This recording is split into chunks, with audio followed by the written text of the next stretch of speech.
कथा कौन कि सांग माने पिठऊ आउ पिठा तो बन नेले हेले पुर वाला पिठाटे न बनैला जाए कौन मन को शांति लगे। तो चलतु प्रथमे छेना काजू पकई गोटे बढ़िया पुरटे तैयारी करबा। गोटे मिक्सी जार आनी प्रथमे किछि खट्टा नड़िया आउ काजू को ग्राइंडिंग करनेली। एबे ताको गोटे कड़ाई रे काढ़ी देई पकईदेली किछि छेना काजू गुड़ आउ किछि चीनी। टिके अधिका मीठा पाग हेले ना पिठाटा भारी स्वादिया हबो। एबे कड़ाई को नहीं बसईदेली गैस रे आउ भल भाबरे ताको ओल्टेई पलटेई सल्टे कि घांटी चलली आउ एठी हमर पूरा हे गला बढ़िया भाबरे भाजी।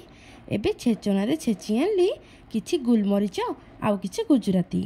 गैस को करदेली बंद आउ पूरा रे गुलमरिच आउ गुजराती पकई बढ़िया भाबरे गोळेई नेली।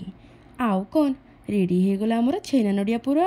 आम ओडिया घर समस्त पिठापना मध्यरे ए पूरा वाला पिठार जगह अत्यंत खास। तो कौन कहउछंती सांग माने नेक्स्ट वीडियो रे पूरा वाला पिठाटे हो।